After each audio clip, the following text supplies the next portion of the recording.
Let's say you're a young mother in 1951, overwhelmed by this new parenting gig you've just gotten yourself into.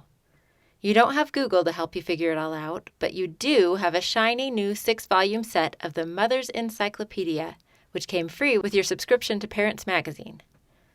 You turn to the entry conveniently titled Mother's Job to find out what the heck you're supposed to do now.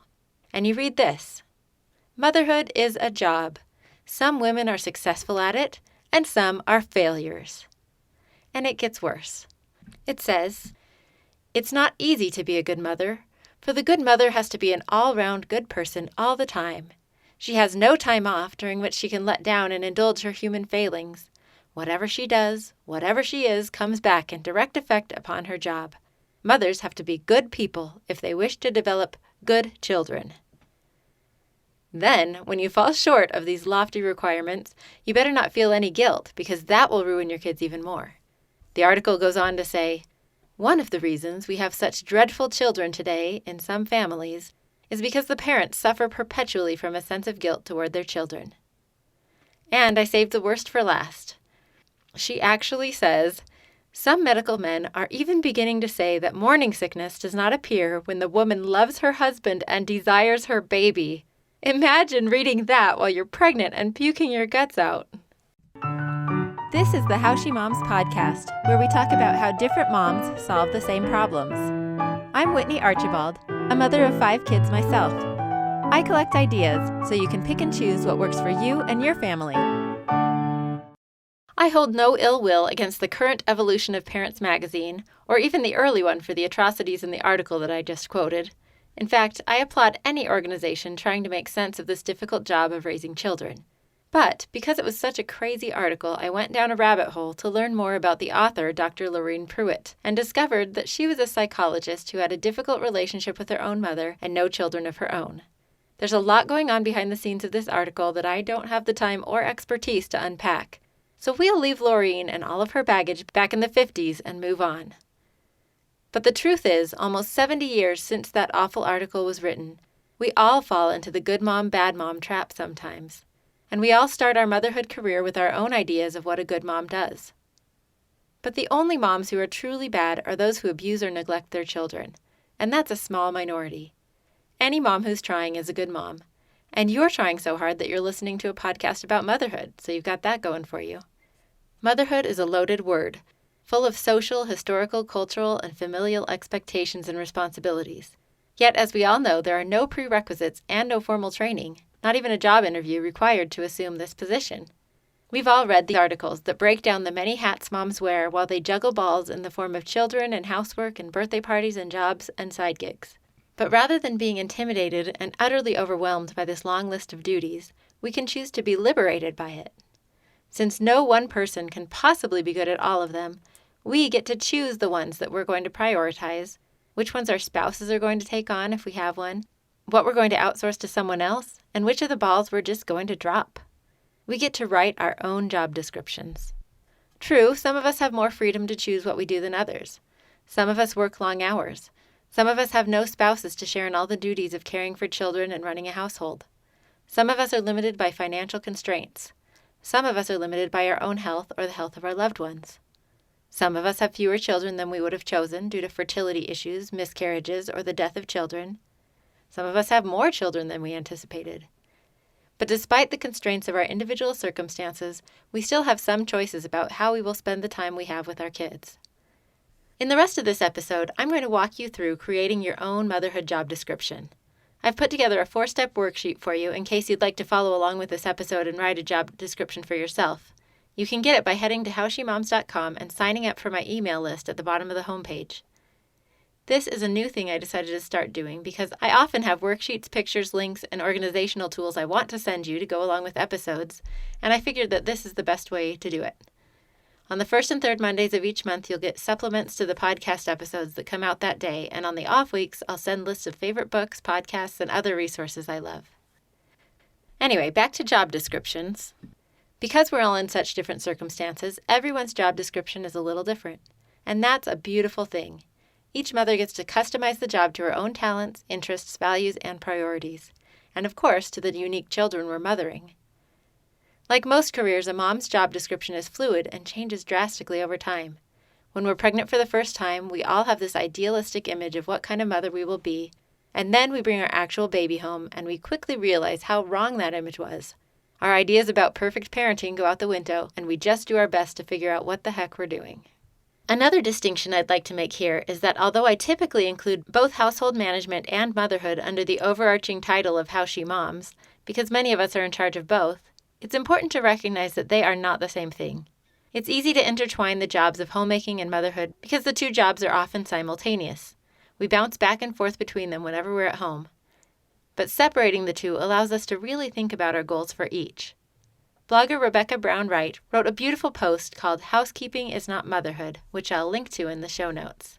She says, "Your success as a mother is not defined by domestic duties. Domestic duties are part of being an adult. You can hire someone to clean your house and feed your kids, and you'll still be a mom. And if you weren't a mom, you'd still have to clean your house, cook food, and do laundry." For a while, our job as a mom is mostly focused on those bottom two steps of Maslow's hierarchy of needs, providing for our baby's physiological needs like food, sleep, clothing, and safety. Then, as our children grow, we start to move up the pyramid to their emotional, social, and psychological needs. Darla Lindsay, one of my many motherhood mentors, is a mother of 4, all who have now graduated from high school and left home. Here's her take on the evolution of a mom's job. When your children are young, they're very demanding physically. You have to do a lot of things for them. You have to wash them, bathe them, and feed them, and get them dressed. And, you have to buckle them in every time you go somewhere, and you have to unbuckle them every time you get out of the car. And it just requires a lot of physical energy and strength, but you have pretty much control over their environment and their emotional needs and things like that. I feel like that totally does a 180, as they get older. I call this the golden years. Like when you no longer have to buckle them into their car seat and they can stand up by themselves in the pool and they can get their own cereal, you've arrived as a mom. It's kind of this wonderful period, and it usually doesn't last very long, where everybody is kind of self-sufficient, but the oldest one hasn't left home yet. You can do really fun things as a family. But then, the oldest one starts getting into a time where school gets harder, friends, relationships get harder, and the emotional battles get harder. So it just kind of flips, and you don't have to expend nearly as much energy in the physical work, but trying to support and give guidance while still allowing them freedom to make their own decisions. That extends into young adulthood. And interestingly, the more experience we have as mothers, the shorter our job description usually becomes, partly because our children become more self-sufficient, but also because we start to refine our idea of what really matters. Celeste Davis is a mother of 4 children. Even with so many kids, her job description is much shorter now than it used to be. Basically, when I was first in my early years of mothering, I took on all the roles. I was in charge of their entertainment and their comfort and their schedules and their happiness and all of their emotions and their successes and their extracurriculars, like all the things. I was just like, I am responsible for how they're turning out and their behavior at all times. And so it was so stressful, and I would be embarrassed for how they would act in public. I'd be embarrassed if they were failing. I'd be, I was just taking on everything. And I've sort of whittled it down through the years to I am in charge of loving them and loving them unconditionally. And I am in charge of modeling emotional maturity to them. And that's kind of it. Those are my 2 goals of motherhood. In addition to being an emotionally intelligent mother, Celeste is a talented writer and podcaster at marriagelaboratory.com and the podcast Marriage Karaoke. You'll be hearing more from her in some of my upcoming episodes. Like any thorough job description, the one you write for yourself should start at a strategic level. What are your main objectives as a mom? While researching this episode, I asked many moms this question, and here are some of their wise answers. Chantel Allen, a mom of 4 and a life coach at chantelallencoaching.com, had a similar experience to Celeste. when I was younger, I thought I had to hustle. I thought I had to do things. And I think that comes from the way we were brought up. And I think that's society tells us you have to have a clean house and you have dinner on the table, even though it's never written anywhere. It's just kind of what we've programmed into our brains. And I lived that way. I believed that my kids should be happy, they should be well behaved, and my house should be clean. Then I know I'm doing a good job as a mom. And as I've done coaching, I've understood a little bit more that no, that's out of my control, whether my kids behave or not, whether my kids are happy or not. That's completely out of my control. What's in my control is what I can teach them. Again, I'm saying teach, not that they learn it. And so I have like 2 or 3 things I have decided is now in my job description, and which is I love my kids fearlessly. I will make sure that they are protected, and then I will teach them. It's so beautiful because now I understand I don't have to tell my kids they can't feel a certain way. I don't need them to be happy all of the time for me to feel like I'm doing a good job in my life and in my role as a mother.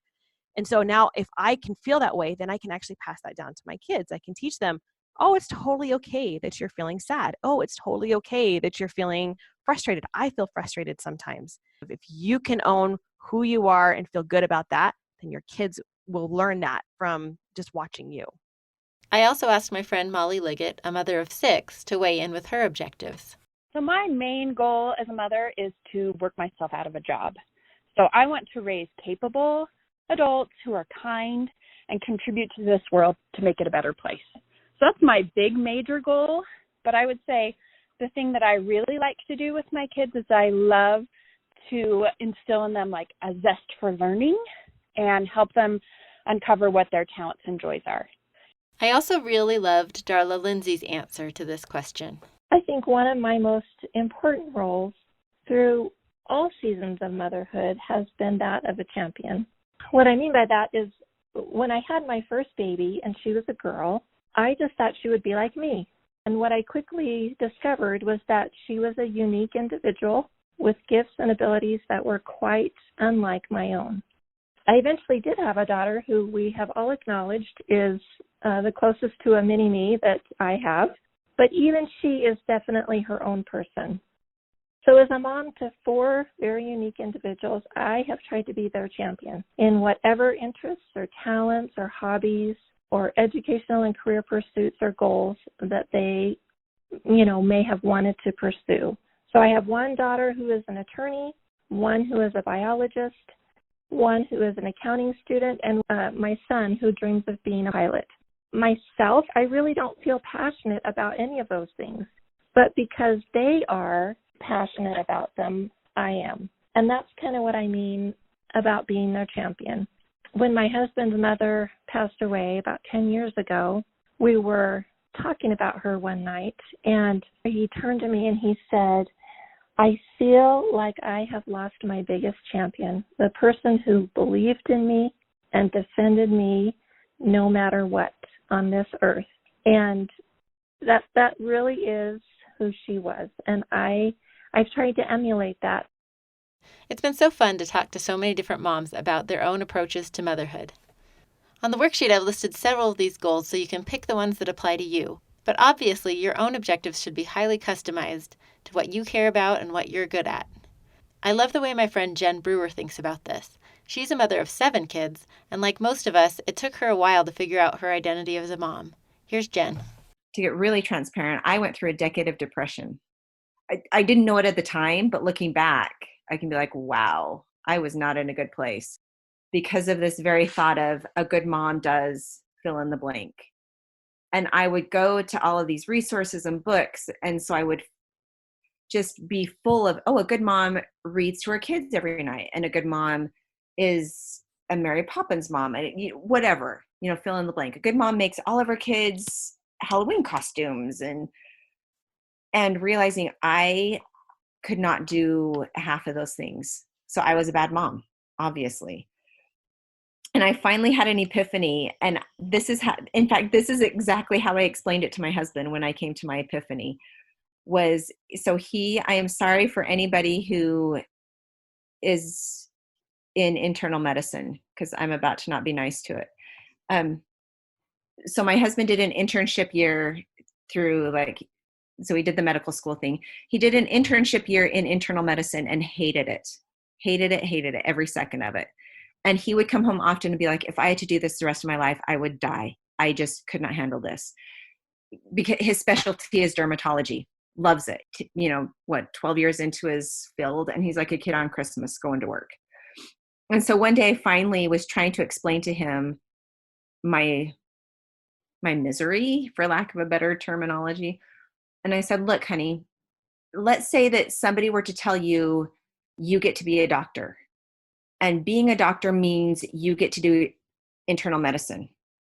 And he physically cringed. He's like, wait, what? What are you talking about? And I said, that's what it's like to try to fit yourself into this mold of what it means to be a mom. Congratulations, you get to be a mom. And to be a good mom, you do X, Y, Z. And I said, why can't we as moms, why can't we specialize? And I finally owned up to the fact that I am not a toddler mom. I have had toddlers for 15 years and finally realized I do not like that age between like 18 months and the age of 4. I'll do it. It's not that I can box them up and ship them off. I will do it, but it doesn't mean I have to force myself to love it. Now, teenage kids, knock on wood, I still have a lot to go through the teenage years. I adore the teenage years. I adore it. I love it. We can have our meaty conversations. And we've had some pretty hefty issues go through teenage years. But that's what I'm built for. I just bring me your hard problems. I'll go through the trenches with you. Crying about, I don't know, toddler problems. I struggle. Candyland, I struggle. I struggle sitting through hours of Candyland. But I finally have come to own that with me. My specialty is this, not this. And it's okay. I'll do the other part because I love my child and I want them to grow, but I'm not going to force myself to pretend like I'm fulfilled in that arena. I love the idea of specializing in specific fields of motherhood, just as if we were choosing a medical specialty, and that we can specialize in specific stages.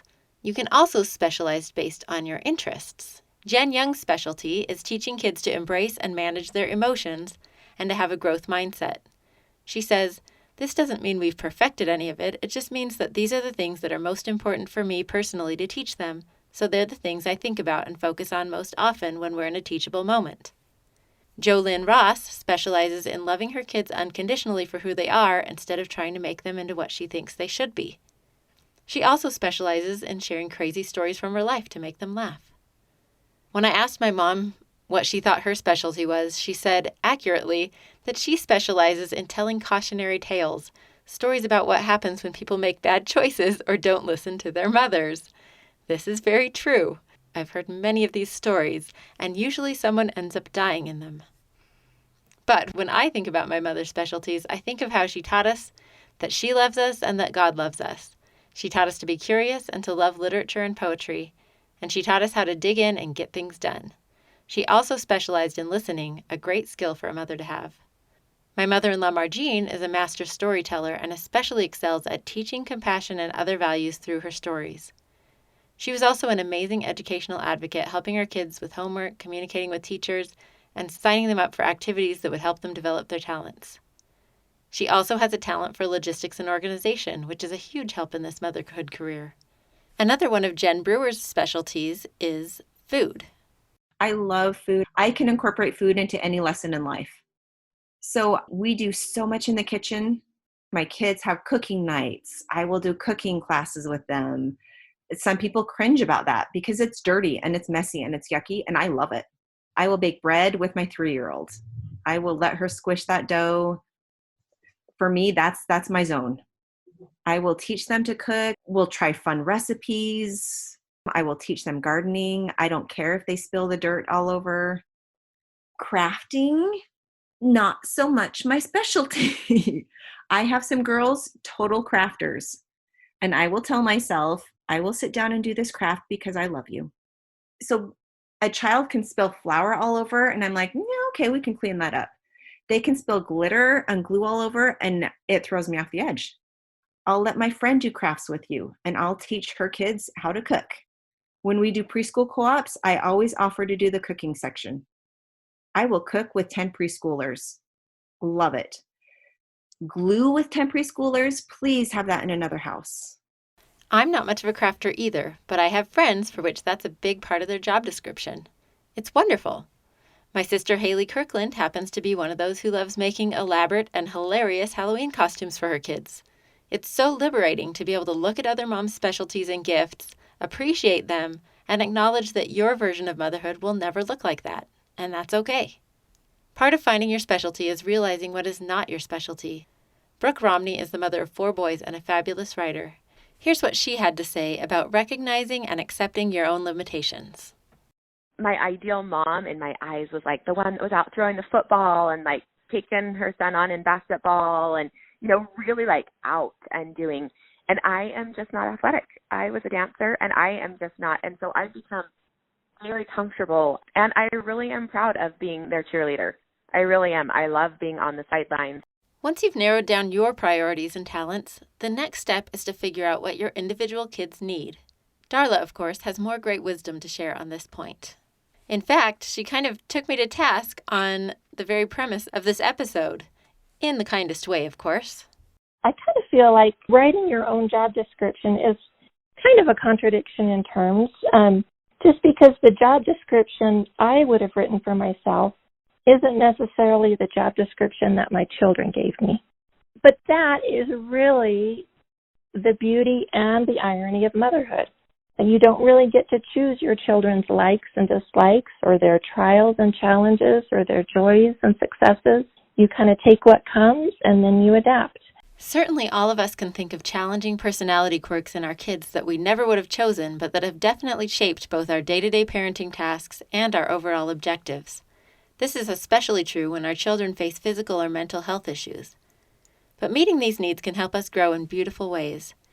Brooke Romney had a great perspective on how challenges she faced with her kids helped her become a better mother. You'll have to forgive the sound quality on this. We had some reception issues. Some of the most rewarding experiences that I've had have been just loving them where they're at. And sometimes it's not a very good place. And sometimes it's a really awesome, fun, happy place. We went through some tough years with one of my kiddos, and we just got really open with all of them. And we realized that having the conversations earlier, even while you're going through things, is just something that is so important. And then being the types of parents that our kids can come to, even with something hard or something bad, has, I think, made it so that we've held on to relationships even through really difficult times. I'm recording this episode right in the middle of quarantine, and we've definitely been having some issues in my family with remote school and just all this togetherness. And so I realized that we were all struggling with some unmet needs. So I made 2 lists, one with our basic needs and one with other needs and wants, and printed out a copy for each child and my husband and I. We sat down and had a little meeting. We talked about how we all need things like food, shelter, sleep, safety, and love, and I asked them to evaluate whether we were getting those things. We unanimously agreed that we had food and shelter covered, but sleep needs some improvement, as does safety. Fights can get pretty physical in a house with 4 boys. And, of course, we can always add more love. We talked about love languages and how each of them likes to show love and be loved. Then I had them go through the second list and identify which of the things on the list were needs and which were wants. And I had them pick their top 5 priorities. It was very interesting to see what they picked. Some surprised me. And knowing what they prioritize helps me adapt my own priorities. I've included the list that I passed out in the worksheet that goes with this episode as well. Getting to know these unique individuals, our children, is the most amazing part of motherhood. I've talked about this a lot in other episodes, namely Your Child a Novel Problem and Raising Seabiscuit. But one of my favorite roles of motherhood is to be an anthropologist and just sit back and watch and try to figure out what makes these kids tick. What frustrates them? What delights them? What do they do when they're bored? We get a front seat to their developing interests and talents, and part of our job can be helping them to develop these talents and passions, or finding someone else who can help them. So everything we've talked about so far, priorities and objectives and customizing our parenting to our unique children, sound great. But in the reality of the hard work of everyday motherhood, these lofty and loving objectives might be the last thing you're thinking about. In one of my favorite books about motherhood, which also has one of my favorite titles of all time, All Joy and No Fun, Jennifer Senior writes, "The fun parts of raising a kid, whether it's singing at the top of your lungs or buying your daughter a dress, coaching a soccer game, or staying in and baking banana bread, can be overwhelmed by the strains and moment-to-moment chores of the job. And there are so many chores, especially when your kids are small and meeting their basic needs is a full-time job. Where do we find the time to actually connect with and champion our kids while teaching them life skills and cultivating their talents?" For this part of writing your job description, I want you to think of the actual parenting tasks you do each week. Try to focus on duties that are directly related to parenting and taking care of kids rather than managing your home. Look at your list and evaluate how much time you're actually spending actively parenting. During this time, are you doing the things that help you actually achieve your goals? Are there some things on your list that you could cut out altogether or find someone else to do so you can focus on what you actually care about?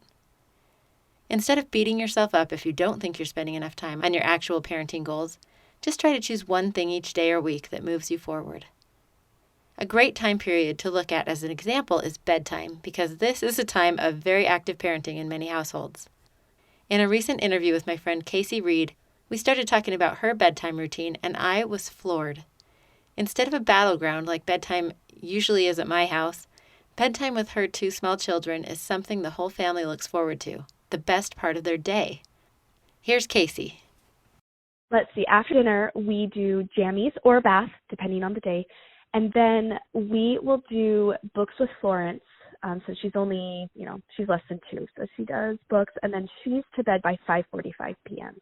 Whoa. And I know, it's been that way ever since she was little. And then Oliver, we spend some more one-on-one time with him. So we will play about 3 games, read 2 or 3 books, and then we say our prayers, we go to bed. I will tell him a story. I usually come up with a story. And usually the main character is Helicopter, and Helicopter represents Oliver. And then we sing him 2 or 3 songs, and he goes to sleep. Amazing. I decided to try to engineer bedtime at my house to be something that we could all look forward to. I realized that I was spending a total of 2 hours putting my kids to bed each night, from 7 to 9, sometimes 9:30. Much of that time was spent in misery and frustration, nagging or chasing children, even fighting with them about toothbrushing or pajamas, telling bigger ones to go away while I tended to little ones. In short, it was a time no one looked forward to, and surprise, very few of the things I was doing, nagging, yelling, threatening, disciplining, or shooing them away, are on my list of parenting objectives. So we made some changes. We had already set aside time from 7 to 7:30 to gather as a family for religious study and prayer, so that part we could keep. For the remaining hour and a half, I needed to throw out our whole routine and start over. So I thought about what I wanted to happen during that time. I wanted the youngest 2 to go to bed earlier than the oldest 3 to fulfill that basic need of getting enough sleep. Another of my objectives is to spend one-on-one time with my kids. I was already spending time with my kids during bedtime, but it was negative time. I wanted to turn this time into positive, connecting time. Our new schedule isn't perfect, but it's certainly more in line with my goals. After our study time, I send the 3 oldest boys down to the basement for teen time. That serves my goal of helping them develop a relationship with each other, and it also gets them out of the way so I can spend one-on-one time with the littles. I gave my 7-year-old the job of helping the 4-year-old get his pajamas on and start brushing, while I get my own pajamas on. Then I do a little check on the brushing and snuggle into bed with my youngest son. We sing 2 or 3 songs, chat a bit, and then I go into my daughter's room. This is our only guaranteed girl time of the day, since everyone else in our household is male, so she does my hair while I read to her. My husband is in charge of making sure teen time ends at 9 and that they check their phones in at this time. And then I read to our 10-year-old, who is technically not a teen, but has been a night owl since birth, so I let him stay up. It doesn't always go quite as smoothly as it sounds, but it's miles ahead of what it was. If you actually decide to write out a job description for yourself, list each of your objectives, and then underneath each one, you can list the specific tasks and responsibilities that help you achieve that goal. You can also list your specific skills in that area. I have a template for your job description in the worksheet as well. If you're feeling overwhelmed by all of the objectives we've talked about, just pick one, whichever one is the most fun or most important to you. And remember, no job description is complete without a list of the benefits that go along with the job. After all this thinking about the many responsibilities we have as moms, it's time to think about the perks. For one thing, there's that amazing feeling when we actually reach some of our objectives. Remember Molly, who loves teaching her children new things. She says, So one of my favorite things is when I see things click for my children when they're learning. So when they're starting to walk, or when they're riding a bike, or when they start reading or start talking and we can finally understand and communicate. So that's the part that I really love, is when my kids are learning and they get it. I love seeing that light in their eyes. The unquestioning love and trust that these small people give us is another huge perk. And then there's the personal growth we achieve by doing all the hard things involved in motherhood. But mostly, it's about joy. The joy of mothering is hard to describe. Going back again to the book, All Joy and No Fun, Jennifer Senior writes, "That otherworldly feeling you get when your infant looks directly into your eyes for the first time is different from the sense of pride you experience when that same kid years later lands a perfect double axel, which in turn is different from the sensation of warmth and belonging that consumes you when your widely dispersed family gathers for Thanksgiving. Those feelings are all different, but they can all be described as joy. And if you look for bits of joy in the small moments of motherhood, as well as in the big payoff moments, you'll find a motherload."